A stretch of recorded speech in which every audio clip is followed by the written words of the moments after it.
আমরা যে পররাষ্ট্রমন্ত্রী পেয়েছি একজন পাক্কা আমেরিকার দালাল।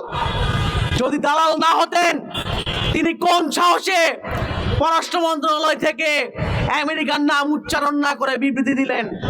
ইসরায়েল যে ফিলিস্তিনে আক্রমণ করে, ইরান একটা ঢাল হয়ে দাঁড়ায়। ইরান তার বিরুদ্ধে প্রতিরোধ গড়ে তোলে ইসরায়েলের বিরুদ্ধে। আজকে এই যে যুদ্ধবাজ মার্কিনীরা সারা বিশ্বব্যাপী যে যুদ্ধের দামামা বাজিয়েছে তার বিরুদ্ধে আমরা এখানে গণতান্ত্রিক ছাত্রদের পক্ষ থেকে আমাদের নৈতিক দায়িত্ববোধ থেকে আমরা এখানে দাঁড়িয়েছি।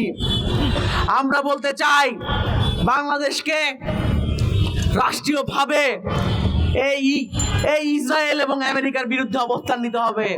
কিন্তু পরিতাপের বিষয় বন্ধুগণ, বাংলাদেশে কিছুদিন আগে একটি নির্বাচন হয়েছে। সেই নির্বাচনের মাধ্যমে আমরা একটি গণতান্ত্রিক রাষ্ট্র পেয়েছি বটে, কিন্তু আমরা যে পররাষ্ট্রমন্ত্রী পেয়েছি একজন পাক্কা আমেরিকার দালাল। যদি দালাল না হতেন তিনি কোন সাহসে পররাষ্ট্র মন্ত্রণালয় থেকে আমেরিকার নাম উচ্চারণ না করে বিবৃতি দিলেন? তিনি ইরানের যে মধ্যপ্রাচ্যে বিভিন্ন দেশে হামলা, সেই হামলার নিন্দা জানিয়েছেন, কিন্তু ইরানে যে মার্কিনীরা ইসরায়েলিরা হামলা চালালো তার নিন্দা জানাতে পারেন নাই। ভাসুরের নাম মুখে নিতে পারেন নাই। কেন নিতে পারেন নাই আমরা জানি, কারণ এই যে পররাষ্ট্রমন্ত্রী সেই খলিলের হাত ধরে এর আগে বাংলাদেশে কিছু বাণিজ্যিক চুক্তি হয়েছে আপনারা জানেন আমেরিকার সাথে। বাংলাদেশে চট্টগ্রাম বন্দর আমেরিকার হাতে তুলে দেওয়ার পায়তারা হচ্ছিল, তার বিরুদ্ধে আমরা অবস্থান নিয়েছিলাম, সেটা খলিল পারেন নাই। অতএব আমরা বলতে চাই বাংলাদেশে ইতিহাস আছে।